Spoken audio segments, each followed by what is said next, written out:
அழைக்கப்பட்டு தெரிந்து கொள்ளப்பட்ட அன்பு சகோதர சகோதரிகள் யாவருக்கும் நம்முடைய பிதாவாகிய தேவனுடைய பரிசுத்த நாமத்தினாலும் அவருடைய ஒரே பேரான குமாரனும் நம்முடைய இரட்சகரும் ஜீவாதிபதியுமாகிய இயேசு கிறிஸ்துவின் ஈடியேற்ற நாமத்தினாலும் அன்பின் வாழ்த்துக்கள்.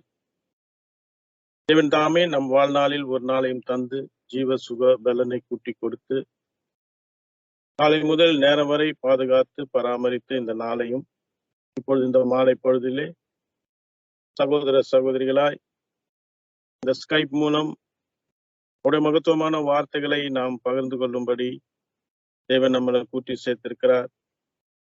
இன்னும் ஒரு விஷயம் அவருக்கு இரட்சகர் இயேசு கிறிஸ்து மூலமாக துதி ஸ்தோத்திரங்களை நாம் ஏறெடுக்கலாம்.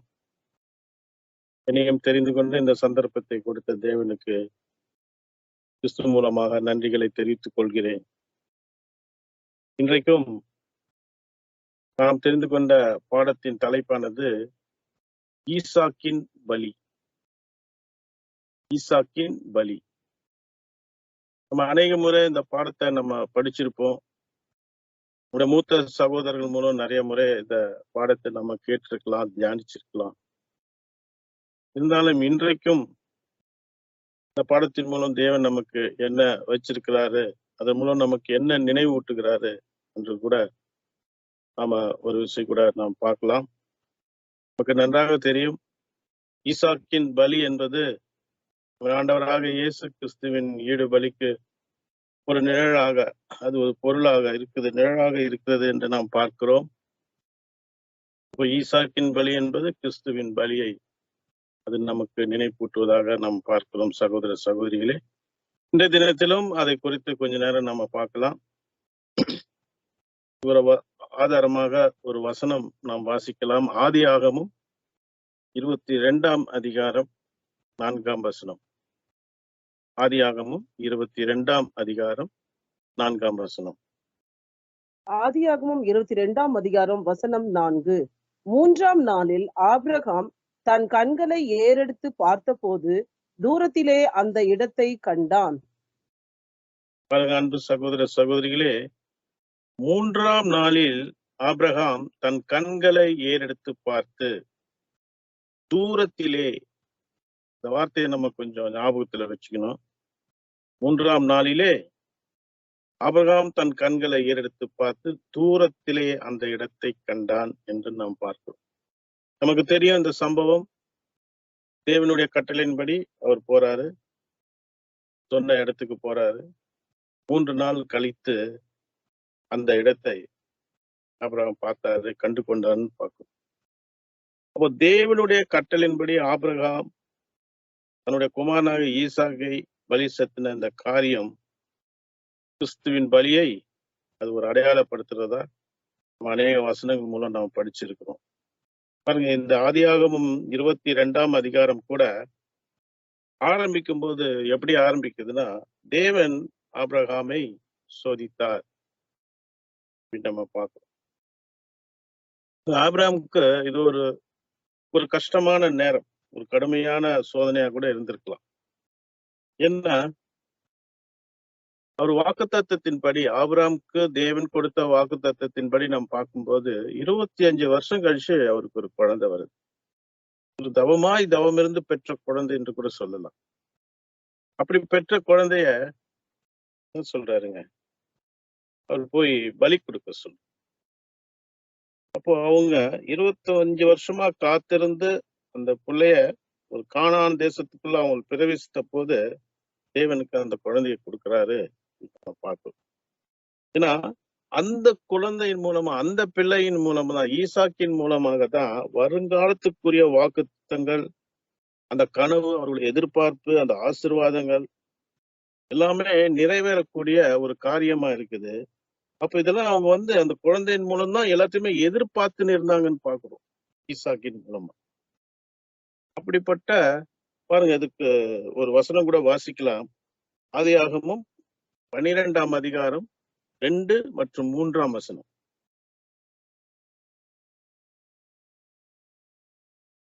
ஆதியாகமும் 12 அதிகாரம்.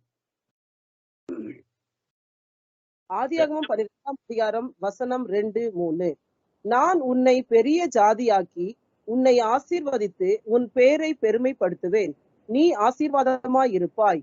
உன்னை ஆசீர்வதிக்கிறவர்களை ஆசீர்வதிப்பேன், உன்னை சபிக்கிறவர்களை சபிப்பேன். பூமியிலுள்ள வம்சங்கள் எல்லாம் உனக்குள் ஆசீர்வதிக்கப்படும் என்றார். இந்த வசனங்கள்லாம் நம்ம அநேக முறை வாசிச்சிருக்கோம். தேவன் ஒரு வாக்குத்தத்தம் கொடுக்கிறாரு ஆபிரகாமை அழைத்து. ஏன்னா அவர் எப்படிப்பட்டவருங்க, ஒரு விக்கிரகத்துல இருந்தவர், விக்கிரம் செய்யக்கூடிய குடும்பம், விக்கிரகங்கள் நிறைந்த ஒரு தேசத்துல இருந்து அவரை கூப்பிடுறாரு, அவரை அழைக்கிறார். இப்ப ஆபிரகாம் பாருங்க, அவரு கீழ்ப்படிஞ்சு வந்துடுறான்னு பாருங்க. அப்புறம் உன் நிமித்தம் உன்னை உன் நான் உன்னை பெரிய ஜாதிக்கு உன்னை ஆசீர்வதித்து உன் பேரை பெருமைப்படுத்துவேன், நீ ஆசீர்வாதமா இருப்பாய். உன்னை ஆசீர்வதிப்பேன், உன்னை சபிப்பேன். பூமியில் உள்ள வம்சங்கள் எல்லாம் உனக்குள் ஆசீர்வதிக்கப்படும். ஒரு வாக்குத்தத்தத்தை கொடுத்துறாரு. அப்ப இந்த குழந்தை மூலதான் எல்லாம் நடக்க போகுது அப்படின்னு பெரிய எதிர்பார்ப்புல இருக்கும்போது 25 வருஷம் கழிச்சு அந்த பிள்ளை பிறக்குது. அப்போ அந்த நேரத்துலதான் இப்படி ஒரு சோதனையும் வருதுன்னு நம்ம பார்க்கிறோம். பிள்ளை வளர்ந்து ஓரளவுக்கு வளர்ந்த பிறகு இப்ப இப்படிப்பட்ட நிறைய சோதனைகளை ஆபிரகாம் தன்னுடைய வாழ்க்கையில பார்க்கிறாரு. இருந்தாலும் தேவன் அவரை வழி நடத்துறார். அவர் வாழ்நாட்களில் இப்படிப்பட்ட சில முக்கியமான அனுபவங்கள்ல தான் ஆபிரகாமுடைய விசுவாசம் நாளுக்கு நாள் வளர்ந்தது அப்படின்னு நம்ம பார்க்கிறோம். எங்கேயுமே அவர் ஆதாமை போல எதிர்த்து பேசல, எதுக்கும் ஒரு மாறுபாடா பேசல. ஆபிரகாம் அவர் கீழ்ப்படிஞ்சு போறாருன்னு பார்ப்போம். இப்போ இதுல கூட நமக்கு என்ன பாடம் அப்படின்னு நம்ம பார்க்கும்போது, சகோதர சகோதரி, நம்ம வாழ்க்கையில கூட இப்படிப்பட்ட சோதனைகள், சில பிரச்சனைகள், கஷ்டங்கள் வரும்போது நாம கூட தேவனுடைய வார்த்தைக்கு கீழ்ப்படிந்து ஆபிரகாமை போலன்னு சொல்வதை விட கிறிஸ்துவை போலன்னு கூட சொல்லலாம்.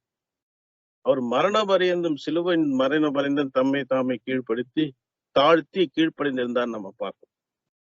அப்போ கீழ்ப்படிந்து தேவனுக்கு ஒரு இசைவான வாழ்க்கை நாம் வாழும்போது நம்ம வாழ்க்கையில கூட இப்படிப்பட்ட ஒரு சோதனை, பிரச்சனைகள், கஷ்டங்கள், அது நம்ம மனுஷன் நிமித்தமோ சத்திய நிமித்தமோ எது நிமித்தம் வந்தாலும் தேவன் நம்ம நடத்துவார், தேவன் நம்மை காப்பாற்றுவார், நம்மளை போஷிப்பார் அப்படின்ற ஒரு விசுவாசம் நமக்குள் ஆபிரகாமை போல நாளுக்கு நாள் டே டு டே லைஃப்ல வளரணும் அப்படின்னு நம்ம பார்க்கணும். ஆதியாகமம் 12:4 நாம பார்க்கும்போது ஆபிரகாமை கூப்பிட்டோன்னே அவர் போயிடுறாரு. கர்த்தர் ஆபிரகாம் சொன்னபடியே அவன் புறப்பட்டு போனான் அப்படின்னு பார்க்கிறோம். எந்த மறுப்பும் சொல்லல. இதே நம்ம எபிரேயர் 11ஆம் அதிகாரம் 8ஆம் வசனத்துல பார்க்கும்போது அவர் நம்ம எங்க போறோம், எந்த இடத்துக்கு போறோம்னு கூட தெரியல.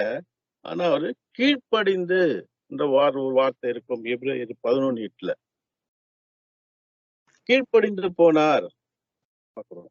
அப்ப இப்படி ஒரு கீழ்ப்படிதல் மூலம் ஆபிரகாம் வாழ்க்கையில எப்படிப்பட்ட சோதனைகள் வந்தாலும் அவருக்கு ஒரு மாபெரும் மகா பரிசுத்தமான விசுவாசம்னா, அவர்கிட்ட காணப்பட்ட விசுவாசம் என்ன என்று நாம் பார்க்கும்போது, தேவன் என்னை தப்புவிப்பார், என்னை நடத்துவார் என்ற விசுவாசம். இதே விசுவாசம் நமக்கும் வேணும்னு பார்க்கிறோம் சகோதர சகோதரி.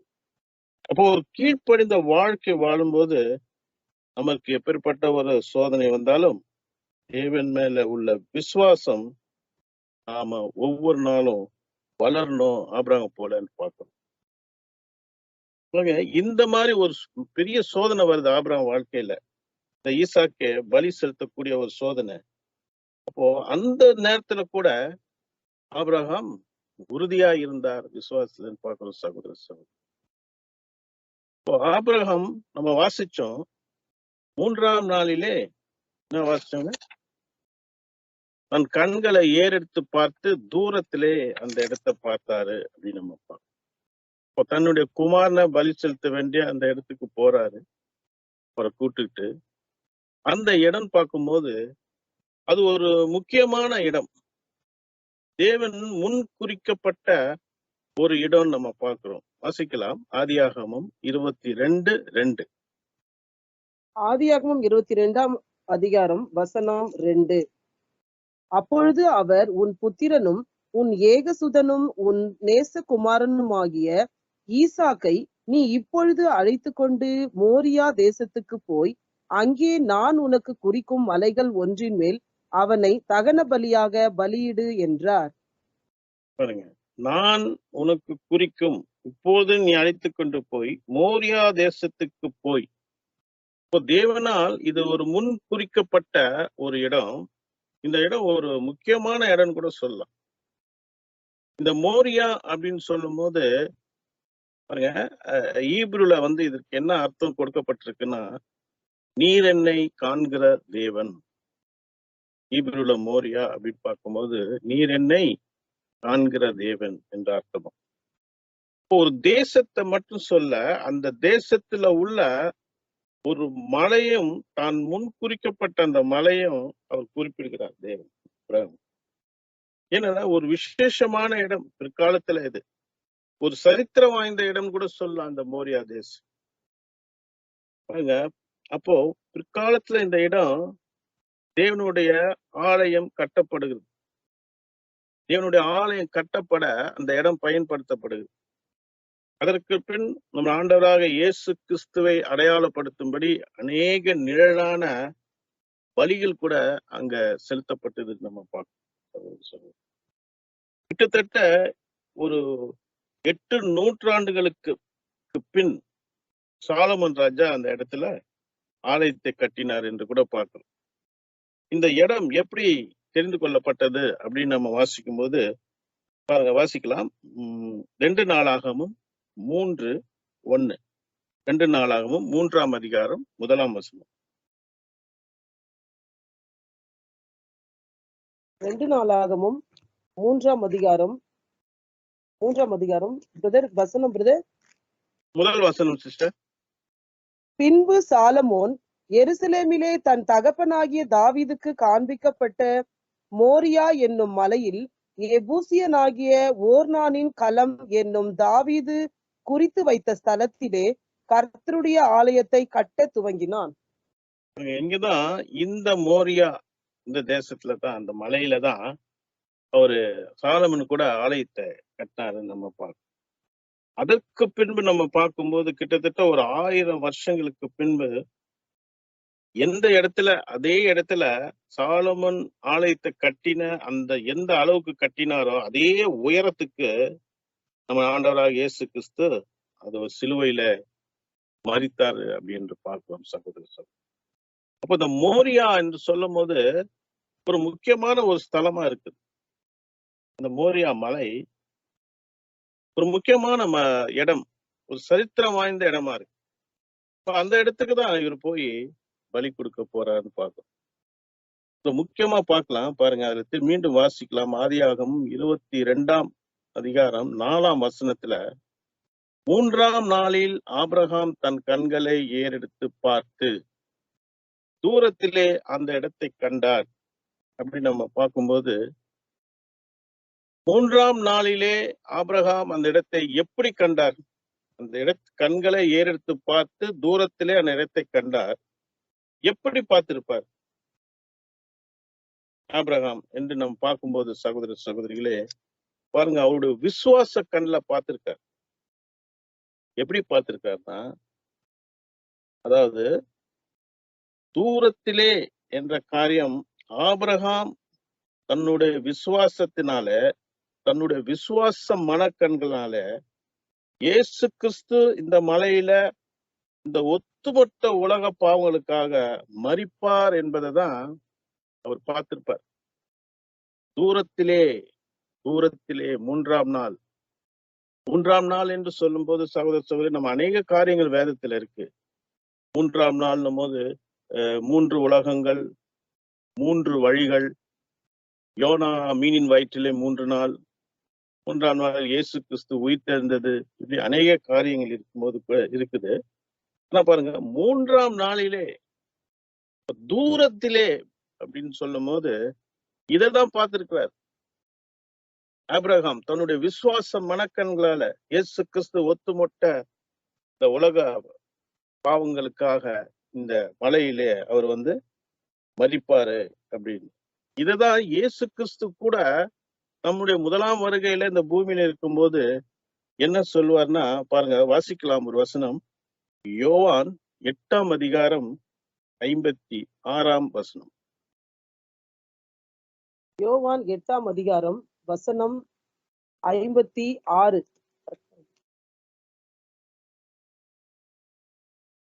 ஆமா சிஸ்டர், வாசிங்க. Okay brother. உங்கள் பிதாவாகிய ஆபிரகாம் என்னுடைய நாளை காண ஆசையா இருந்தான், கண்டு களி கூர்ந்தான் என்றார். பாருங்க சகோதர சகோதரிகளை, இயேசு கிறிஸ்து சொல்றாரு, உங்கள் பிதாவாகிய ஆபிரகாம் என்னுடைய நாளை காண ஆசையா இருந்தான். இதை வைத்துதான் சொல்றார். அப்போ ஆபிரகாம் எப்படி இயேசு கிறிஸ்துவை கண்டிருப்பார்னா, இது அந்த தூரத்திலே 3ஆம் நாளிலே அந்த தூரத்திலே கிறிஸ்து இதே மலையிலே, எந்த மலைக்கு தன்னுடைய குமாரனை ஆபிரகாம் அழைத்து கொண்டு வந்திருக்கிறாரோ அந்த மலையில கிறிஸ்து மரிப்பார் அப்படின்றத விசுவாச கண்ணுல பார்த்திருப்பார். இதுதான் இங்க வந்து புதிய ஏற்பாட்டுல இயேசு கிறிஸ்து பேசுறதா நாம பார்க்கிறோம் சகோதர சகோதரி. இப்போ பழைய ஏற்பாட்டு அந்த காலத்தின்படி, அந்த சாட்சியின்படி ஆபிரகாம் தன் வாழ்க்கையில இந்த அனுபவத்தை பெற்றுக்கொள்ள பாத்தீங்கன்னா, நம்ம ஆதாம்ல இருந்து கிட்டத்தட்ட ஒரு 2000 வருஷம், 2000 ஆதாமிலிருந்து 2000 வருஷம் இந்த சம்பவம் நடக்கிறதா நாம பார்க்கிறோம். அப்ப பலி செலுத்தக்கூடிய அந்த இடத்தை ஆபிரகாம் 3ஆல பார்த்தது நம்ம பார்க்கும்போது, அந்த நாட்களை கணக்கு பார்க்கும்போது ஆதாம் நாட்களிலிருந்து கிட்டத்தட்ட 3வது 1000 வருஷத்துல ஆபிரகாம் வாழ்ந்திருக்கலாம் என்று கூட ஒரு ஆராய்ச்சி சொல்லுது. அதனாலதான் அவர் பாருங்க 3ஆம் நாளிலே என்றது கூட இதுக்கு நம்ம கம்பேர் பண்ணலாம். இப்போ 3வது 1000 வருஷ ஆட்சி, 1000 வருஷ ஆட்சி நமக்கு தெரியும்ல, ஒரு நாள் என்பது கர்த்தருக்கு ஒரு நாள் 1000 வருஷம் என்று நாம் பார்க்கிறோம் சகோதர சகோதரி. அப்ப தூரத்திலே அந்த இடத்தை கண்டு போறாங்க. இப்ப 2 பேரும் வராங்க. ஆபிரகாம் ஈசாக்கும் வேலைக்காரங்களாம் கீழே வச்சுட்டு மேல போறாங்க. போகும்போது என்ன பண்றாங்க, அந்த மலைக்கு மேல போகும்போது ஆபிரகாம் தகன பலிக்கு கட்டைகளை எடுத்து தன் குமாரன் ஈசாக்கின் மேல வச்சு அவரை அழைச்சிட்டு போறான்னு பாக்குறோம். பாருங்க, தகன பலிக்கு தகன பலிக்கான கட்டைகளை ஈசாக்கு மேலேயே வச்சு கூட்டு போறார். இது நம்ம அப்போ ஒரு ஆபிரகாம் கிட்ட பாத்தீங்கன்னா ஒரு கையில நெருப்பு இருக்கு, ஒரு கையில கத்தி இருக்கு. அப்ப தகன பலிக்கான அந்த கட்டைகளை ஈசாக்குடைய தோல்லே வச்சு சுமந்து கூப்பிட்டுட்டு போறாரு. அந்த மலையில ஏறுறாங்க. இப்ப இத பாருங்க, இதெல்லாம் நம்ம பார்க்கும்போது அப்போ ஈசாக்கு மேல அந்த கட்டைகளை சுமந்தி ஆபிரகாம் கூப்பிட்டு போறது நம்ம ஆண்டவராகிய இயேசு கிறிஸ்துவும் தன் சிலுவையை சுமந்து போனதுக்கு ஒரு அடையாளமா இருக்குது நம்ம பார்க்கிறோம் சகோதர சகோதரி. ஈசாக்கின் பலி கிறிஸ்துவின் ஈடு பலிக்கு ஒரு அடையாளமாக, ஒரு நிழலா இருக்குது நம்ம பார்த்து கொண்டு வருகிறோம். எப்படி ஈசாக்கு கட்டைகளை தானே சுமந்து போனது போல இயேசு கிறிஸ்துவும் தன் சிலுவையை, அவருடைய சிலுவையை சுமந்து அதே அந்த மலைக்கு போனாரு அப்படின்னு நம்ம பார்க்கிறோம் சகோதர சகோதரி. இது கூட பாருங்க, ஒரு இடத்துல சொல்றாரு, யோவான் 19:17. யோவான் 19ஆம் அதிகாரம் 17ஆம் வசனம். யோவான் 19ஆம் அதிகாரம் வசனம் 17. அவர் தம்முடைய சிலுவையை சுமந்து கொண்டு எபிரேய பாஷையிலே கொல்கதா என்று சொல்லப்படும் கபாலஸ்தலம் என்கிற இடத்திற்கு புறப்பட்டு போனார். பாருங்க, அவர் தம்முடைய சிலுவை சுமந்து கொண்டு, ஈசாக்கும் தம்முடைய அந்த தாம் பலி செலுத்த போற தன்னுடைய கட்டைகளை அவரே எடுத்துட்டு போறத நம்ம பார்க்கணும். ஆபிரகாம் அவர் கையில என்ன இருக்கு அப்படின்னு நம்ம பார்க்கும்போது சகோதர சகோதரிகளே, ஒரு கையில நெருப்பு வச்சிருந்தாரு, ஒரு கையில கத்தி வச்சிருந்தாரு ஆபிரகாம். இது எதை அடையாளப்படுத்துது அப்படின்னு நம்ம பார்க்கும்போது கூட, இது கூட பாருங்க கிறிஸ்துவின் அந்த பலிக்கு தான் அது ஒரு அடையாளமா இருக்கு நம்ம பார்க்கிறோம். இப்போ கிறிஸ்துவின் அந்த ஆபிரகாமின் கையில் இருந்த அந்த கத்தியும் அந்த நெருப்பும் இயேசு கிறிஸ்துவின் பலியை கூடிய அவருடைய உபத்திரவங்கள், அவர் பட்ட பாடு, அந்த கஷ்டம், இதெல்லாம் இதுக்கு ஒரு அடையாளமா இருக்கு. அந்த நெருப்பு, ஆபிரகாம் ஒரு கையில இருந்த நெருப்பு கிறிஸ்துவின் பாடுகளை குறிக்கிறதா இருக்கு. அப்ப ஆபிரகாம் கையில இருக்கிறது எதை குறிக்கிறதுனா, கிறிஸ்து பட வேண்டிய பாடுகள், கஷ்டங்கள், அவமானம், துன்பம் எல்லாமே நம்ம பரலோக பிதா தேவனுடைய கண்ட்ரோல்ல இருக்கு. கிறிஸ்துவின் பாடுகள் தேவனுடைய கட்டுக்குள்ள இருக்கு, அவருடைய கண்ட்ரோல்ல இருக்கு. அவர்தான் அதை கிறிஸ்துவுக்கு அனுமதிக்கிறாரு என்று நாம் பார்க்கிறோம். அதான் ஏசியால நம்ம படிக்கும்போது பார்க்கிறோம் சகோதரி, கர்த்தரோ அவரை நொறுக்க சித்தமாகி. அப்போ ஆபிரகாம் ஒரு கையில இருக்கிற நெருப்பு கிறிஸ்துவின் பாடுகள், அந்த கஷ்ட அவமானங்கள், இது பிதாவுடைய சித்தத்தை, பிதாவுடைய கண்ட்ரோல்ல இருக்கிறது. ஆபிரகாம் கையில இருக்கிறது பிதாவின் கையில இருக்கிறது, கண்ட்ரோல்ல இருக்கிறது என்று அவர்தான் கிறிஸ்து மேல அனுமதிக்கிறார் என்று பார்க்கிறோம் சகோதரர். ஆபிரகாமின் மற்றொரு கையில இருந்த அந்த கத்தி எதை குறிக்குது அப்படின்னு நம்ம பார்க்கும்போது, தேவனுடைய வல்லமையான வார்த்தைகளை குறிக்கிறதா இருக்குது, அதை அடையாளப்படுத்ததா இருக்குது நம்ம பார்க்கிறோம். இதை விட வாசிக்கிறோம். எபிரேயர் 4ஆம் அதிகாரம், வாசிக்க வேண்டாம், எபிரேயர் நோட் பண்ணிக்கோங்க. எபிரேயர் 4:12 தேவனுடைய வார்த்தையானது ஜீவனும் வல்லமையும் உள்ளதாயும் இருபுறமும் கருக்குள்ள எந்த பட்டயத்திலும் கருக்கா இருக்குது அப்படின்னு நம்ம வாசிக்கிறோம் சகோதர சகோதரிகள். ஒருவேளை இயேசு கிறிஸ்து இந்த சத்தியத்திற்கு ஏற்ற சாட்சியை சுமந்தனால மரித்தார் என்பதை ஆபிரகாம் கையில இருந்த அந்த கத்தி அடையாளப்படுத்துதா பார்க்கணும். ஆபிரகாம் மற்றொரு கையில இருந்த அந்த கத்தி கிறிஸ்து சத்திய வசனத்தின்படி அந்த சத்தியத்திற்கு ஏற்ற சாட்சியை சுமந்ததுனால அவர் மரித்தார் என்று பார்க்கிறோம். இது கூட வாசிக்கலாம். யோவான் 18ஆம் அதிகாரம் 37ஆம் வசனம். யோவான் 18ஆம் அதிகாரம் வசனம் 37.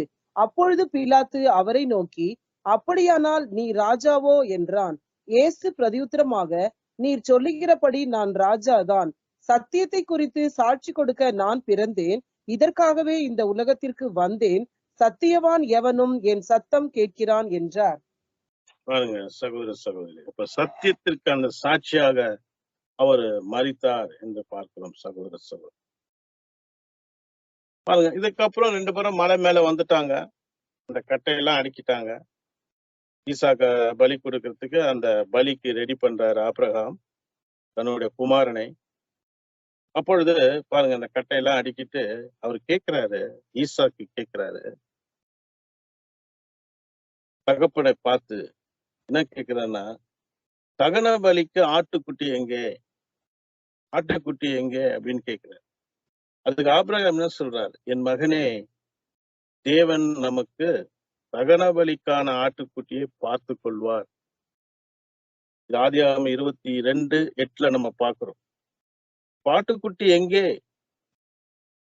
ஈசா கேட்கிறாரு, தகன பலிக்கு ஆட்டுக்குட்டி எங்கேன்னு கேட்கும்போது ஆபிரகாம் சொல்றாரு, தகன பலிக்கான ஆட்டுக்குட்டியை தேவன் பார்த்து கொள்வார்.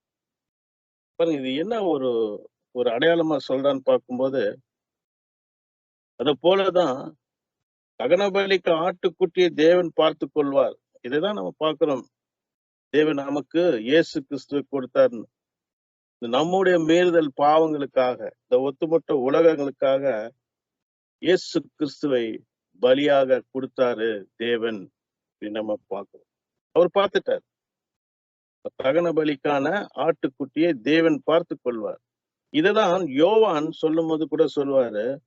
நம்ம இப்ப வாசிக்கிறோம் இல்லைங்களா, யோவான் 1:29 மறுநாளிலே யோவான் இயேசுவை தன்னிடத்தில் வர கண்டு, இதோ உலகத்தின் பாவத்தை சுமந்து தீர்க்கிற தேவ ஆட்டுக்குட்டி.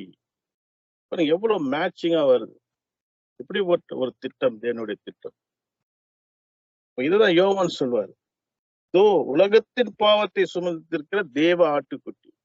இதைதான் தேவன் அப்போ சொல்லியிருக்கிறார். ஆபிரகாம் சொல்லியிருக்காரு இந்த மலையில. பாருங்க சகோதர சகோதரிகளே, இதுக்கப்புறம் இருவரும் அந்த இடத்த வர்றாங்க. அந்த பலிக்கான அவங்களோட முறைமையின்படி இந்த பலி செலுத்தத்துக்கான அந்த கட்டையெல்லாம் அடுக்கி ஒரு பலிபீடத்தை உண்டாக்குறாங்க.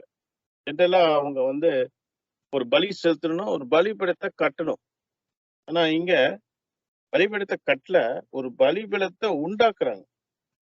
அங்க இருக்க கற்களையோ எதையோ பாறைங்களோ வச்சு பலிப்பீடம் மாதிரி உண்டாக்கி அது மேல கட்டைகளை அடுக்கி கட்டையின் மேல ஈசாக்கை கட்டி அவரு கிடத்திருப்பாரு அப்படின்னு நம்ம பார்க்கிறோம். இது ஆதியாகமம் 22:9 நம்ம வாசிக்கிறோம். அப்போ அவங்க முறைமையின்படி பலி செலுத்த ஒருவரை பலி செலுத்தணும்னா என்ன பண்ணுவாங்க? அந்த பலிபீடம் கட்டணும். ஆனா அவங்க கட்டல. அந்த பலிபீடத்தை உண்டாக்குறாங்க அப்படி என்று பார்க்கிறோம். இது நம்ம பாருங்க பழைய ஏற்பாட்டுல லேவியராகமத்துல வாசிக்கலாம். லேவியராகமம் 1ஆம் அதிகாரம் 6 முதல் 8 வரை உள்ள வசனங்கள். லேவியராகமம் 1ஆம் அதிகாரம் 6 முதல் 8 வரை. பின்பு அவன் அந்த சர்வாங்க தகன பலியை தோலுரித்து அதை சந்து சந்தாக துண்டிக்க கடவன். அப்பொழுது ஆசாரியனாகிய ஆரோனின் குமாரர் பலிபீடத்தின் மேல் அக்கினியை போட்டு அக்கினியின் மேல் கட்டைகளை அடுக்கி அவன் குமாரராகிய ஆசாரியர்கள் துண்டங்களையும் தலையையும் கொழுப்பையும் பலிபீடத்தில் உள்ள அக்கினியில் இருக்கிற கட்டைகளின் மேல் அடுக்கி வைக்க கடவர்கள். ஒரு பலி செலுத்தினா இது அவங்க ஒரு முறைமை. ஒரு பலிபீடத்தை ரெடி பண்ணணும். இததான் இத ஆபிரகாம் இங்க பண்ணி அந்த கட்டைகள்லாம் அடுக்கி அது மேல ஈசாக்க கிடத்துறாரு நம்ம பார்க்கணும். எல்லா ஏற்பாடு செஞ்சிடறாரு ஆபிரகாம். ஈசாக்கையும் அந்த கட்டை மேல படுக்க வச்சிடறாரு. இப்படி ஒரு ஒரு இக்கட்டான ஒரு சூழ்நிலை, ஒரு நேரம். அப்போ என்ன நினைச்சிருப்பாரு ஆபிரகாம்? என்ன எப்படிப்பட்ட ஒரு விசுவாசம் இருந்திருக்கும் அவருக்கு? எல்லா பலி செலுத்தக்கூடிய எல்லாத்தையுமே ரெடி பண்ணிட்டாரு. தன்னுடைய குமாரனையும் படுக்க வச்சுட்டாரு. இப்போ வெட்டணும். ஆனா சில சினிமாங்கள்ல இந்த இதெல்லாம் பாத்தீங்கன்னா இந்த ஆபிரகாம் கதையை படமா பார்க்கும்போது அழுகுற மாதிரி காட்டுவாங்க. ஆனா அது உண்மை இல்லை. கத்திய வச்சு ஓங்கிட்டு அழுகுற மாதிரி காட்டுவாங்க. அது உண்மை கிடையாது. ஏன்னா ஆபிரகாமுக்கு ஒரு மகா பெரிய விசுவாசம் இருக்கு. ஏன்னா சரீர செத்த நிலையில, ஒரு வயசான நிலையில, ஒன்றுமே முடியாத நிலையில பெரிய ஒரு வாக்குத்தத்தத்தை கொடுக்கிறார். பாருங்க, அது வாசிக்கலாம். எபிரேயர் 11ஆம் அதிகாரம். எபிரேயர் 11ஆம் அதிகாரம்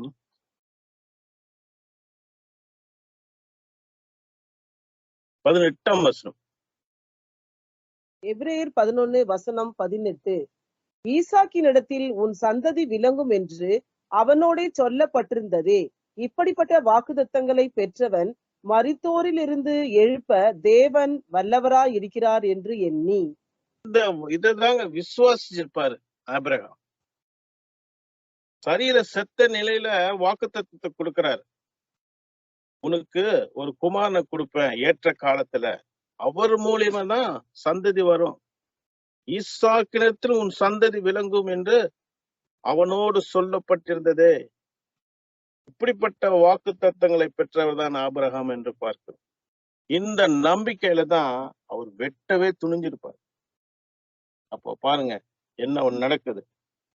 எப்பேற்பட்ட விசுவாசம் ஆபிரகாம் தேவனுடைய வார்த்தையின் மேல. எப்பவோ ஒரு சொன்ன 25 வருஷம், இப்ப பிள்ளைக்கு ஒரு 10-12 வயசு இருந்திருக்கும். இத்தனை வருடங்களுக்கு முன்ன அவர் சொன்ன வார்த்தைய விசுவாசித்து வெட்டத்துக்கு போயிடுறாரு. ஏன்னா மகா பரிசுத்தமான விசுவாசம் ஆபிரகாம். அதனாலதான் ஆபிரகாம் நம்ம என்ன சொல்றாங்க? விசுவாசத்தின் தந்தை. அப்படிதானே? அப்போ பாருங்க, கைய வெட்ட அவர் ஓங்கும் போது அப்பதான் தூதன் ஒருத்தர் குறுக்கிருக்கிறார். ஒரு தூதன் ஒருவர் குறுக்கிருக்கிறார். அதன் மூலம் ஈசாக்கு விடுவிக்கப்படுகிறார் பார்க்கிறோம் சகோதர சகோதரி. அப்போ அப்பேற்பட்ட மகா பரிசுத்தமான விசுவாசம் இருந்ததுனாலதான் அப்பேற்பட்ட ஒரு பெரிய சோதனை ஆபத்திலிருந்து ஆபிரகாம் வெற்றி பெறுகிறாரு, ஜெயிக்கிறாருன்னு பார்க்கிறோம். என்ன ஒரு விசுவாசம்! இப்படிப்பட்ட விசுவாசம் தான் சபை வகுப்பாராகிய நமக்கும் வேண்டும்.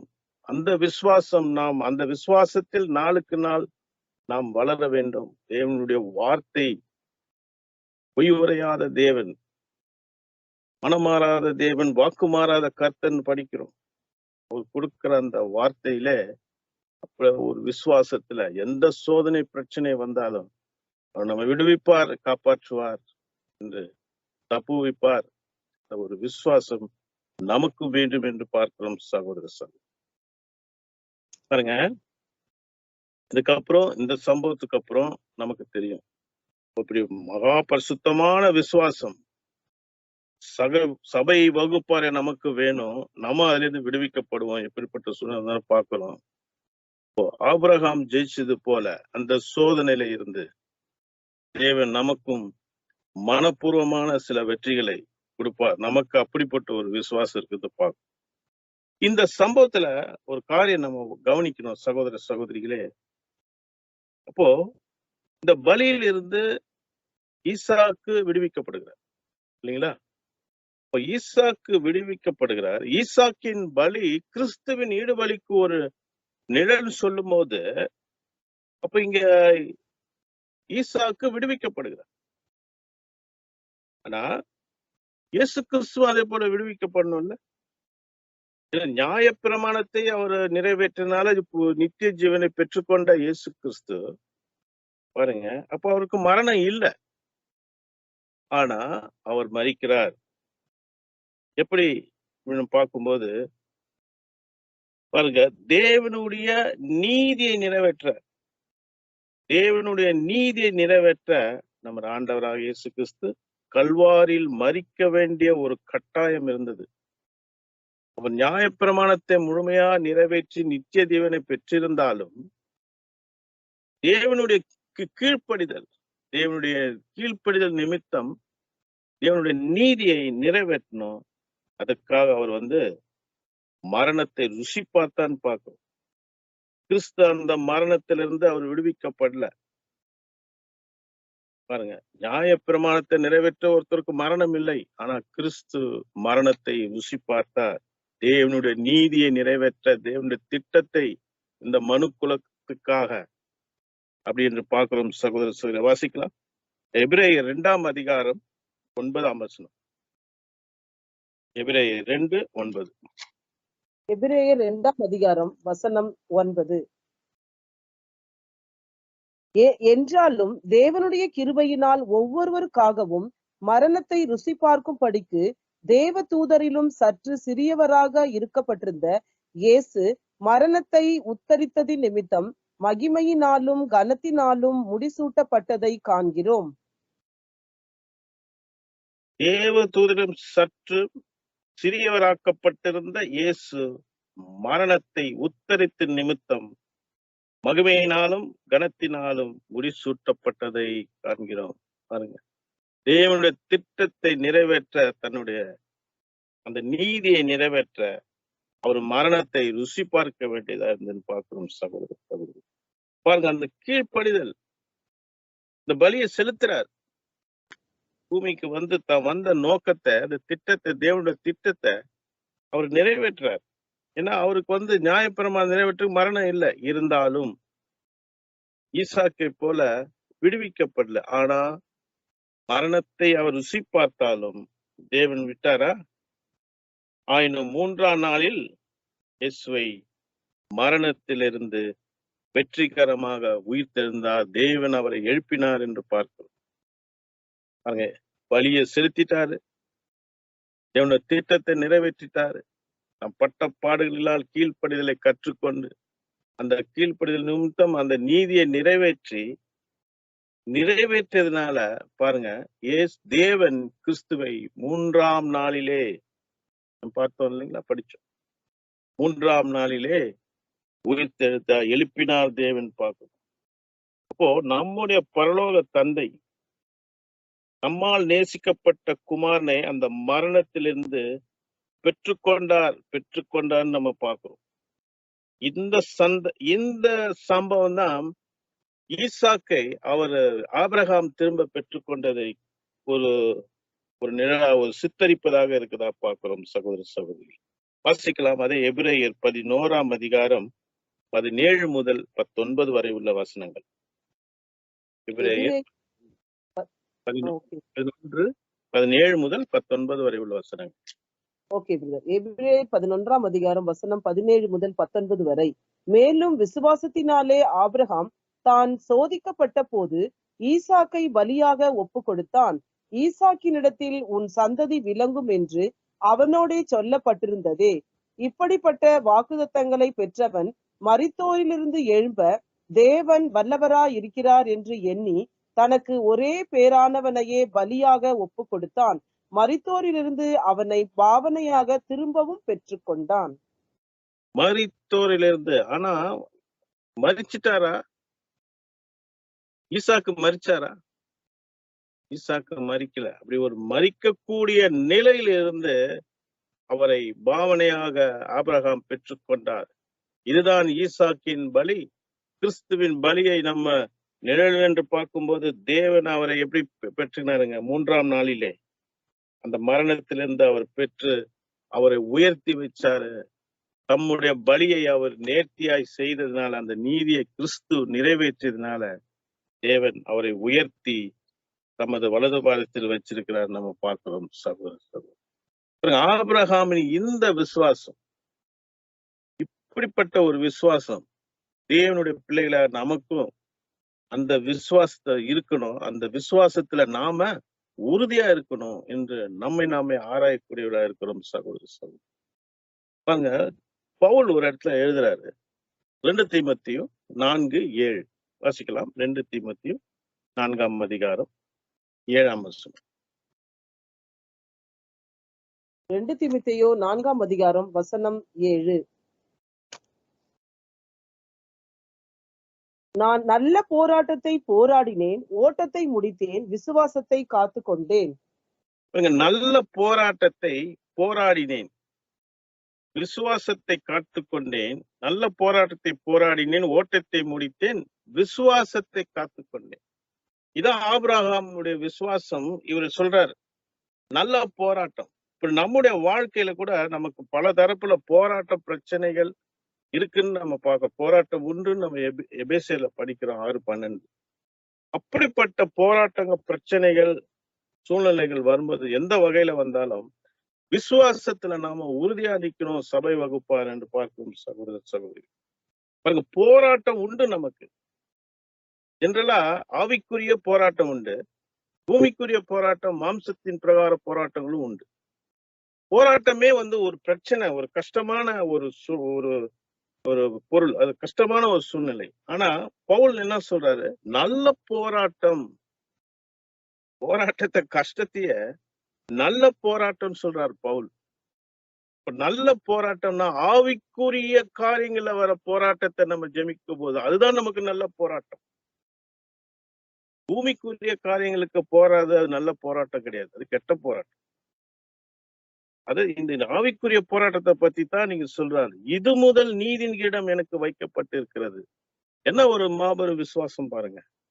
நாம இப்ப சொல்ல முடியுமா எனக்கு கிரீடம் இருக்கு, நான் புது சிருஷ்டி, முழுமை அடைஞ்சிட்டேன், பூரணப்பட்டுட்டேன், நான் சபை, நான் மனவாட்டி, 144 நான் இருக்கிறேன் அப்படின்னு நம்ம சொல்ல முடியுங்களா? பவுல் என்ன ஒரு மகா பரிசுத்தமான விசுவாசம். 8ஆம் வசனத்துல சொல்றாரு, இது முதல் நீதியின் கிரீடம் எனக்காக வைக்கப்பட்டிருக்கிறது, நீதி உள்ள நியாயாதிபதியா கர்த்தரனால எனக்கு தந்துள்ளார். எனக்கு மாத்திரம் இல்லைங்க, அவர் பிரசன்னமாக விரும்பும் யாவருக்கும் அவர் தந்துள்ளார். என்ன ஒரு விசுவாசம்! இந்த விசுவாசம் நமக்கு இருக்குதா? நமக்கு இந்த ஓட்டத்தை, இந்த ஆவிக்குரிய ஓட்டத்தை ஓடும்போது போராட்டம் வரும். ஆபிரகாமில் காணப்பட்ட அந்த விசுவாசம், அந்த விசுவாசத்தின் உச்சக்கட்டம் நமக்கு வேணும். அது நம்ம உறுதியா நிக்கணும். பார்க்கிறோம் சகோதர சகோதரி பாருங்க, இந்த பிரச்சனை எல்லாம் முடிஞ்சோடனே அவர் பார்க்கிறாரு. பார்க்கும்போது அந்த முட்புதர்ல ஒரு ஆட்டுக்கடா இருக்கு, அதை பலி செலுத்துறாரு. இதெல்லாம் நமக்கு தெரிஞ்ச சமம். பாருங்க, ஒரு சோதனை முடிஞ்ச உடனே அதுக்கு, அந்த சோதனைக்கு ஒரு பரிகாரம் கொடுக்கிறாரு தேவன். அவரே பார்த்துட்டாரு, நம்ம போய் கஷ்டப்பட தேவையில்லை. இப்போ தேவனுடைய கரம் அவருடைய என்ன தேவையோ அங்க பூர்த்தி செய்யப்படுது. ஆபிரகாமுக்கு தன்னுடைய மகனுக்கு பதிலாக அங்க ஒரு ஆட்டுக்கடாவை அந்த முட்புதல்ல, எங்க இருந்து வந்தது? முட்புதல் ஆட்டுக்கடா. தேவனே அதை ஏற்பாடு பண்றாரு. ஒரு ரெமிடிஸ் பண்றாரு. இப்போ அவங்க உதவி செய்யறத நம்ம பார்க்கிறோம். அப்போ அந்த ஆட்டுக்கடாவை தன் மகனுக்கு பதிலா ஒரு தகன பலியா ஆபிரகாம் செலுத்துறான்னு நம்ம பார்க்கிறோம். நமக்கும் அதேதான் சகோதர சகோதரி. பலி செலுத்த வந்த நாம பலி செலுத்த வந்திருக்கோம் இல்லைங்களா? அதுல எந்த ஒரு உற்சாகத்தையும் இழந்து எப்படிப்பட்ட சோதனை வந்தாலும் நாம முன்னேறினே போகணும், விசுவாசத்துல வளர்ந்துகிட்டே இருக்கணும் அப்படின்னு பார்க்கிறோம் சகோதர சகோதரி. அப்போ அதே போல நம்முடைய பாவத்திற்கு கூட ஒரு பலி செலுத்தணும் அப்படின்னா அது தேவன் தான் கொடுக்கணும். நம்முடைய பாவம் மீறுதல் இதுக்காக நம்மளே நாம பலி செலுத்த முடியாது. நம்முடைய அப்படி ஒரு மீறுதலுக்கு தான் அவர் தேவன் கொடுத்த ஒரு பலிதான் நம்ம ஆண்டவராக இயேசு கிறிஸ்து. பிதாவாகிய தேவன் நம்முடைய பாவத்துக்காக, நம்முடைய மீறுதலுக்காக அவருடைய நேசகுமாரனையே பலியா கொடுத்தாரு. இயேசு கிறிஸ்துவ நமக்காக கொடுத்தாரு நம்ம பார்க்கிறோம் சகோதர சகோதரி. நமக்காகவும் இந்த உலகத்துக்காக ஒவ்வொருவருக்காகவும் கிறிஸ்துவ பலியாக அவரே அந்த பலியை தெரிஞ்சிட்டார். இந்த உலக பாவங்களுக்காக எப்படி அந்த மலையிலே ஆட்டுக்குட்டியை ஈசாக்குக்கு பதிலா ஒரு ஆட்டுக்கடாவை அவரே ஏற்படுத்தினாரோ அதே போல கிறிஸ்துவை ஒட்டுமொத்த உலக பாவங்களுக்காக தேவனே ஏற்படுத்தினார் பார்க்கிறோம் சகோதர சகோதரி. இதை வாசிக்கலாம். 2 கொரிந்தியர் 5ஆம் அதிகாரம் 21ஆம் வசனம். 2 கொரிந்தியர் 5ஆம் அதிகாரம் 21ஆம் வசனம். 2 கொரிந்தியர் 5ஆம் அதிகாரம் வசனம் 21. நாம் அவருக்குள் தேவனுடைய நீதியாகும்படிக்கு பாவம் அறியாத அவரை நமக்காக பாவமாக்கினார். இந்த இந்த வசனத்துல நம்ம கொஞ்சம் அது கொஞ்சம் மிஸ்டேக் இருக்கு. அதாவது நமக்காக பாவமாக்கினார். நான் வாசிக்கிறேன் 21. நாம் அவருக்குள் தேவனோட நீதியாகும்படிக்கு பாவம் அறியாத அவரை நமக்காக பாவ நிவாரண பலியாக்கினார். அப்படிதான் இருக்கு மூலப்பிரதியில. அதை நீங்க மாத்திக்கோங்க. நமக்காக பாவம் அறியாத அவரை நமக்காக பாவ நிவாரண பலியாக்கினார். அவர்கிட்ட பாவம் இல்லை, கிறிஸ்துகிட்ட பாவம் இல்லை, நமக்காக அவரை பாவமாக்குறார். அவர்கிட்ட பாவமே இல்லை. அவர் பாவமற்றவர், குற்றமற்றவர், மாசற்றவர் இயேசு கிறிஸ்து. அங்க கொஞ்சம் ஒரு பிழை இருக்கு அந்த வசனத்துல. அதை நீங்க மாத்திக்கோங்க. இங்கிலீஷ்ல பார்க்கும்போது on behalf of us sin was made, டயக்லாட்ன்ற ஒரு மொழிபெயர்ப்புல இருக்கும். அவர் கிறிஸ்துவை பலியாக தேவன் நமக்காக தெரிந்து கொண்டு கொடுத்தாருன்னு பார்க்கிறோம் சகோதர சகோதரி. மேலும் பார்க்கும்போது ஆபிரகாமின் அந்த உச்சக்கட்ட சோதனை முடிஞ்சது பாருங்க. அந்த ஒரு பலியை அவரே தெரிஞ்சுட்டு கொடுத்துட்டான்னு பார்க்கிறோம். ஆதியாகமம் 22:14 அதை வாசிக்கிறோம். அந்த சூழ்நிலை அவரு அந்த பலியை அதை செலுத்துறாருன்னு பார்க்கிறோம்.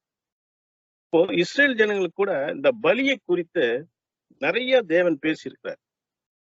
அதாவது நியாயப்பிரமாணத்தை கொடுத்து இந்த ஜனங்களுக்கு இந்த பிரமாணத்தின் உடன்படிக்கையில என்ன பண்ணிட்டாருன்னா நிறைய பலிகளை சொல்றாரு. ஏன்னா அந்த இஸ்ரேல் ஜனங்கள் பாவம்னா என்னன்னு தெரியாமே பாவம் செஞ்சுட்டு இருக்காங்க. அப்படி இருக்கும்போது நியாயப்பிரமாணத்தின் மூலம் சில கட்டளைகளை கொடுக்கிற உடன்படிக்கை சில கட்டளை கொடுத்து இந்த இதுக்கு இதை பலி செலுத்தணும், இந்த தவறுகளுக்கு இந்த பாவங்களுக்கு இந்த பலிகளை செலுத்தணும். நான் நிறைய ஒரு பலியை எப்படி அனுசரிக்கணும்ன்ற விவரத்தை கூட நம்ம லேவியராகத்துல படிச்சிருக்கோம் இல்லைங்களா? அப்போ பாவம்னா என்னன்னு தெரியாம செஞ்சிருந்த ஜனங்களுக்கு இந்த பலியை சொல்லும் போது பலி வந்த பிறகு என்ன ஆச்சுன்னா பாவம் இன்னும் அதிகமாயிடுச்சு. அது விளங்கிக்கிற மாதிரி சொல்லணும்னா இப்போ ஹெல்மெட் போடாம போனா ஒரு 1000 ரூபாய் ஃபைனு இல்லைங்களா? அப்போ சரி 1000 ரூபாய் தானே, பிடிச்சா கொடுத்துக்கலாம். அந்த மனப்பக்குவத்துக்கு அந்த மனநிலைக்கு ஜனங்க வந்துட்டாங்க. தண்டனை இருக்கு, ஹெல்மெட் போடலன்னா ஃபைன் இருக்கு. ஆனா என்ன மனநிலை? பிடிச்சா 500 ரூபாய் 1000 ரூபாய் தானே கொடுத்துடலாம். இப்படிதான் அந்த இஸ்ரேல் ஜனங்கள். அப்போ பிரமாணம் வந்த பிறகு பாவம் அதிகமாயிடுச்சு. அதை கூட நம்ம பார்க்கணும் பாருங்க. அப்போ லேவியராகமத்துல நம்ம பார்க்கும்போது முதல் ஒரு 7 அதிகாரம் 1ல இருந்து 7 அதிகாரம் பார்க்கும்போது நிறைய அந்த பலிகளை பத்தி தேவன் சொல்றாரு அந்த இஸ்ரேல் ஜனங்களுக்கு. 1ஆம் அதிகாரத்துல பாத்தீங்கன்னா தகன பலி, 2ஆம் அதிகாரத்துல போஜன பலி, 3ஆம் அதிகாரத்துல சமாதான பலி, 4ஆம் அதிகாரத்துல பாவ நிவாரண பலி, 5ஆம் அதிகாரத்துல குற்ற நிவாரண பலி, இப்படி நிறைய பலிகளை கொடுத்துட்டு அந்த பலிகள் எல்லாம் எப்படி அவங்க அனுசரிக்கணும், எப்படி செலுத்தணுன்றதையும் அவங்களுக்கு சொல்லிட்டாரு. இப்போ மோரியா மலையில ஆபிரகாம் செலுத்தின அந்த தகன பலி ஆதாமுக்கும் நம் அனைவருக்கும் ஆண்டவராக இயேசு கிறிஸ்து ஈடுபலிய மிக தெளிவா இருக்குது நம்ம பார்க்கணும். அதுக்கு ஒப்பனையா இருக்குது நம்ம பார்க்கணும். இப்ப இஸ்ரேல் ஜனங்களுக்கு இப்படி எல்லாம் பலி கொடுத்தா கூட பலியை செலுத்த அதை எப்படி அனுசரிக்கணும் பல பலிகளை கொடுத்துட்டாரு. அதுல ஒரு பலி அன்றாட பலி. அன்றாட பலி கூட அவங்க செலுத்தணும். அந்த பலி எப்படி செலுத்தப்படணும்? ஒவ்வொரு காலையிலும் மாலையிலும் அந்த ஆசரிப்பு கூடாரத்துல அந்த தகன பலியை அவங்க செலுத்தணுன்ற முறைமையும் அவங்களுக்கு சொன்னார். இந்த அன்றாட பலியை கூட நம்ம பார்க்கும்போது சகோதர சகோதரிகளே, இது கூட இயேசு கிறிஸ்துவின் ஈடு பலிக்கு ஒரு நிழலா இருக்குன்னு நம்ம பார்க்கணும். பாருங்க, அந்த பலி செலுத்தக்கூடிய அந்த அவங்க அனுசரிக்கக்கூடிய அந்த முறைமையை சொல்லிட்டாரு. அதை தொடர்ந்து செலுத்திட்டு வராங்க. முதல்ல ஆலயத்துல செலுத்துறாங்க. அதுக்கப்புறம் தொடர்ந்து அந்த ஆசரிப்பு கூட அந்த வெளியில எல்லாம் பண்ணிட்டே வராங்க. இது பாருங்க, ஒரு வசனம் வாசிக்கலாம். என்னாகமம் 28ஆம் அதிகாரம் 3 மற்றும் 4ஆம் வசனங்கள். என்னாகமம் 28 3 மற்றும் 4ஆம் வசனங்கள். என்னாகமம் 28ஆம் அதிகாரம் வசனம் 3, 4. மேலும் நீ அவர்களை நோக்கி, நீங்கள் கர்த்தருக்கு செலுத்த வேண்டிய தகன பலி என்னவென்றால், நித்திய சர்வாங்க தகன பலியாக நாடோறும் ஒரு வயதான பழுதற்ற 2 ஆட்டுக்குட்டிகளை பலியிட வேண்டும். காலையில் ஒரு ஆட்டுக்குட்டியையும் மாலையில் ஒரு ஆட்டுக்குட்டியையும் பலியிட்டு. இங்க சொல்றாரு, காலையில ஒரு ஆட்டுக்குட்டி, மாலையில ஒரு ஆட்டுக்குட்டி. இது அன்றாட பலி. தினமும் செலுத்தணும், காலையும் மாலையும். 3ஆம் வசனத்துல சொல்றாரு, மேலும் நீ அவர்களை நோக்கி, நீங்கள் கர்த்தருக்கு செலுத்த வேண்டிய தகன பலி என்னவென்றால், நித்திய சர்வாக தகன பலியாக நாள்தோறும் ஒரு வயதான பழுதற்ற 2 ஆட்டுக்குட்டிகளை பலியிட வேண்டும். காலை ஒரு ஆட்டுக்குட்டி, மாலை ஆட்டுக்குட்டி. இத கூட நம்ம அந்த இஸ்ரேல் ஜனங்களுக்கு அந்த பலிகளை எல்லாம் கொடுத்து எப்படி அனுசரிக்கணும், எப்படி செலுத்தணும்னு சொல்லிட்டாரு. இந்த அன்றாட பலியை கூட நம்ம கம்பேர் பண்ணும்போது இயேசு கிறிஸ்துவின் இடுபலிக்கு அது இணையா வருதுன்னு பார்க்கிறோம். பாருங்க, வாசிக்கலாம் ஒரு வசனம். மார்க் 15ஆம் அதிகாரம் 25ஆம் வசனம். மார்க் எழுதின சுவிசேஷம் 15ஆம் அதிகாரம் 25ஆம் வசனம். மார்க் 15ஆம் அதிகாரம் வசனம் 25. அவரை சிலுவையில் அறைந்த போது 3ஆம் மணி வேலையா இருந்தது. பாருங்க, அவரை கிறிஸ்துவை சிலுவையில் அறைந்த போது 3ஆம் மணி வேலையா இருந்தது. இது நமக்கு காலையில 9 மணி. காலையில அவரை சிலுவையில அறையிறாங்க. பாருங்க, அதுக்கு அடுத்து 34ஆம் வசனம் மற்றும் 37ஆம் வசனம். 34, 37 அதே 15ஆம் வசனம் அதிகாரத்துல. 9ஆம் மணி நேரத்திலே இயேசு, ஏலோயி ஏலோயி லாமா சபக்தானி என்று மிகுந்த சத்தமிட்டு கூப்பிட்டார். அதற்கு, என் தேவனே என் தேவனே ஏன் என்னை கைவிட்டீர் என்று அர்த்தமாம். வசனம் 37. இயேசு மகா சத்தமாய் கூப்பிட்டு ஜீவனை விட்டார். 9ஆம் மணி நேரத்திலே இயேசு 34ஆம் வசனத்தை பார்க்கிறோம். 25ஆம் வசனத்துல அவர் சிலுவையில் அறைந்த போது 3ஆம் மணி வேலையா இருந்தது. அப்ப காலையில அவரை சிலுவையில அறைந்து மாலையில அவரு மரிக்கிறார். கிறிஸ்து தன்னுடைய ஜீவனை விடுறார் அந்த உலகத்துக்காக. அப்போ இத கூட நம்ம பார்க்கும்போது அந்த அன்றாட பலிக்கு ஒரு நிழலா இருக்குது நம்ம பார்க்கிறோம். கிறிஸ்துவின் ஈடு பலி. காலையில அவளை சிலுவையில அறைந்து அவர் மாலையில் தன் ஜீவனை விடுவது. காலையில ஒரு ஒரு ஆட்டுக்குட்டி, மாலையில ஒரு ஆட்டுக்குட்டி.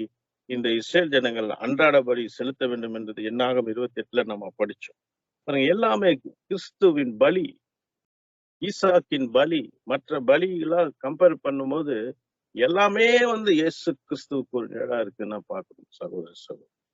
அப்ப கிறிஸ்து இந்த மனு குலத்துக்காக அவர் அந்த நீதியை செலுத்தினாரு. அந்த பலியை தேவனுக்கு கீழ்ப்படிந்து செய்தார்னு பார்க்கிறோம். ஆபிரகாம் அத்தனை வருஷம் கழிச்சு ஒரு பிள்ளைய தேவனுக்கு கொடுக்கிறாரு. அந்த பிள்ளைய பலி செலுத்தினோட எந்த முறுமுறுப்பு இல்லாம, எந்த தடையும் சொல்லாம, எந்த வாக்குவாதம் இல்லாம அதை விசுவாசத்தோடு நிறைவேற்றாரு, ஜெயம் பெறுகிறார். கிறிஸ்து அதேதான். அவர் பட்ட பாடுகளினாலே, அதாவது குமாரனா இருந்தும் பட்ட பாடுகளினால கீழ்ப்படுதலை கற்றுக்கொண்டு அவரும் அந்த பலியை இந்த பூமியில தேவனுடைய நீதியை, திட்டத்தை, அந்த பலியை செலுத்துறாரு என்று பார்க்கிறோம் சகோதர சகோதரி. இப்போ பாருங்க, அப்போ கிறிஸ்து அந்த செலுத்தின அந்த பலிதான் நமக்கு அந்த ரான்சம். அதுதான் நமக்கு என்னங்க பெரிய ரட்சிப்பு. அதன் மூலம்தான் இத பாருங்க, 2000 வருஷத்துக்கு முன்ன ஒரு ஸ்திரீ மூலமா சில பேர் சொல்றாங்க. அந்த ஜனங்க, சமாரிய ஜனங்க, வாசிக்கலாம் யோவான் 4ஆம் அதிகாரம் 39ஆம் வசனம். யோவான் 4ஆம் அதிகாரம் வசனம் 39. நான் செய்த எல்லாவற்றையும் எனக்கு சொன்னார் என்று சாட்சி சொன்ன அந்த ஸ்திரீயினுடைய வார்த்தையின் நிமித்தம் அந்த ஊரிலுள்ள சமாரியரில் அநேகர் அவர் மேல் விசுவாசம் உள்ளவர்கள் ஆனார்கள். 41, 42 வாசிங்க சிஸ்டர். சமாரியா அவரிடத்தில் வந்து தங்களிடத்தில் தங்க வேண்டும் என்று அவரை வேண்டிக் கொண்டார்கள். அவர் 2 நாள் அங்கே தங்கினார்.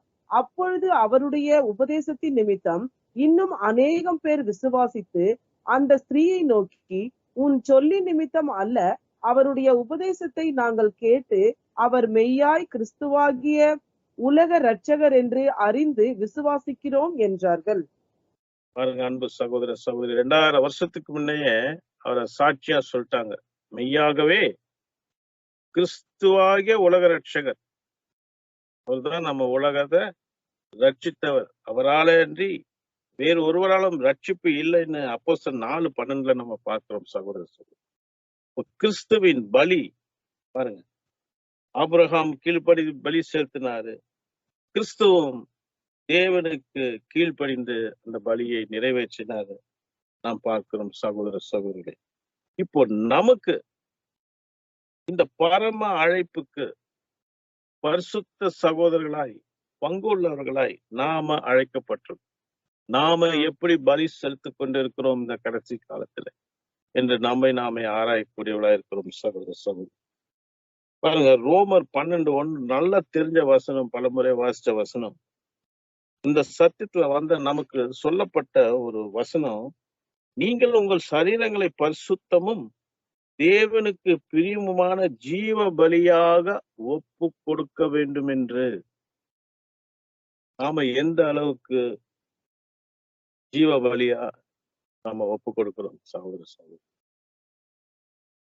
நம்ம கிட்ட அந்த விசுவாசம், இப்படி எல்லாம் கஷ்டப்பட்டு நம்ம பலியை செலுத்தும் போது சில சாக்ரிஃபைஸ் பண்ணி, அப்போ கிறிஸ்துவை போலவோ அப்போஸ்தலரை போலவோ பெரிய பாடுகள், கஷ்டங்கள், சிலுவை சுமக்க வேண்டியது, ரத்த சாட்சியா மறிக்க வேண்டிய காரியம் நமக்கு இல்லாம இருந்தா கூட, நமக்கு இந்த காலகட்டத்துல நமக்கு கொடுக்கப்பட்ட பலியில நாம் எந்த நிலையில இருக்கிறோம், எந்த அளவுக்கு செலுத்தி கொண்டு வருகிறோம் ஒவ்வொரு நாள், அதை நாமே ஆராயக்கூடியவர்களா இருக்கிறோம் சகோதர சகோதரி. அப்படி பலி செலுத்தும் போது, உண்மையாய் நீதியாய் நிறைவேற்றும் போது நமக்கு எப்பேற்பட்ட ஒரு உயர்வு, ஒரு வாழ்க்கை, ஒரு எதிர்காலம், எப்பேற்பட்ட ஒரு நிலையை வச்சிருக்கிறார் பிதா, குமாரன், சபை, எப்பேற்பட்ட ஒரு உயர்ந்த நிலையை வச்சிருக்கிறாரு. நாம எந்த அளவுக்கு பலிகளை நம்ம டே டு டே லைஃப்ல செலுத்திட்டு வருகிறோம் சகோதர சகோதரி. நாமே ஆராயக்கூடியவர்களா இருக்கிறோம். அப்போஸ்தலர் பவுல், நமக்கு நல்லா தெரியும், அவருக்கு என்னைக்கு இயேசு கிறிஸ்து அவர் சந்திச்சாரோ, மீட் பண்ணதுல இருந்து சரீரத்துல ஒரு மாபெரும் பிரச்சனை, பெரிய பிரச்சனை, ஒரு கண்ணு பிரச்சனை, பார்வை. கண்ணுல இருந்து நீர் வடிஞ்சுக்கிட்டே இருக்குமா. ஒரு ஆராய்ச்சியில எழுதுறாங்க. இருந்தாலும் அவர் பாருங்க, எத்தனை நிருபங்கள், எத்தனை ஊர் பிரயாணம், எவ்வளவு கஷ்டம், நஷ்டங்கள். பெரிய ஸ்காலர், பெரிய வசதி உள்ளவர். எப்படி அவர் பலி செலுத்தினார் பாருங்க. எத்தனை ஊருக்கு போனார், எத்தனை பிரயாணம். அங்கங்க லிஸ்ட் போடுறாரு அவர் பட்ட கஷ்டங்கள்ல. அவர் எப்படி செலுத்தினார் பலி. இப்படிலாம் நம்ம கூட இப்போ என்ன கூட சகோதரர் பிரதர் கேட்பாரு, பிரதர் இன்னைக்கு பேசுறீங்களா, ஏதாவது மினிஸ்ட்ரி பண்றீங்களான்னும் போது நான் ஓப்பனா சொல்றேன். எனக்கு கூட சில நேரத்துல பிரதர் கொஞ்சம் ஹெல்த் ப்ராப்ளம் அது இதுன்னு சொல்லிடுவோம். இதெல்லாம் ஜீவ பலியே இல்லை. என்னால இன்னைக்கு டயர்டு, ஒரு மாதிரி உடம்பு சரியில்லை பிரதர். கொஞ்சம் உடம்பு சரியில்லைனா கூட நம்மளால பேச முடியல. பாருங்க, அவர் எப்படிப்பட்ட ஒரு சூழ்நிலைய அப்போஸ்தலர் பவுல், கிறிஸ்து அதுக்கு மேல எங்கேயுமே அவரை நிம்மதியா இருக்க விடலையே. திட்டிகிட்டே இருந்தாங்க அவரை, கிறிஸ்துவ மனுஷகுமாரன் தலை சாய்க்க இடம், பகலெல்லாம் ஊழியம், ராத்திரி எல்லாம் ஜெபம் பண்ணுவார். எப்படி செலுத்தினாங்க அவங்க எல்லாம் பலிய. அப்போ நம்ம உடன்படிக்கையில என்ன சொல்லி இந்த சத்தியத்துக்குள்ள வந்திருக்கோம் சகோதர சகோதரிகள். நம்முடைய சரீரத்தை பரிசுத்தமும் தேவனுக்கு பிரியமான ஜீவ பலியாக நான் ஒப்பு கொடுக்கிறேன் அப்படின்னு ஒரு பிரதிஷ்டை பண்ணி இந்த மாபெரும் சத்தியத்திற்குள்ள வந்திருக்கோம். நம்ம எந்த அளவுக்கு பலி செலுத்துகிறோம், நம்மை நாமே உய்த்து ஆராயக்கூடியதா இருக்கிறோம் சகோதர சகோதரி.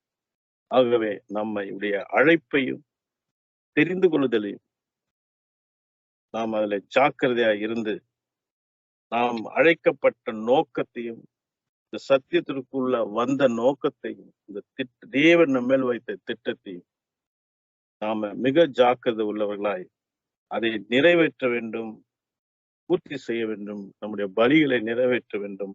டே டு டே லைஃப்ல பாக்குறோம். பெரிய காரியங்கள்லாம் இல்ல.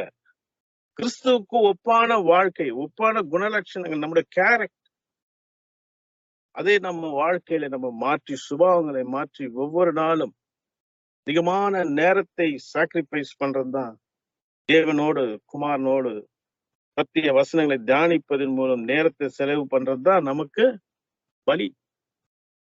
எத்தனை சகோதரர்கள், எவ்வளோ இந்த ஸ்கைப், இந்த வெட்டிங் பீஸ் மூலம் என்ன ஒரு மாபெரும் சத்தியம். ஒவ்வொரு நாள் தொடர்ந்து கலந்து கொள்ள முடியாத சூழ்நிலை கூட நமக்கு வருது. ஆகவே சகோதர சகோதரிகளே, நம்முடைய பலி எப்படி இருக்கு, உண்மை நாமே ஆராய்வோம்.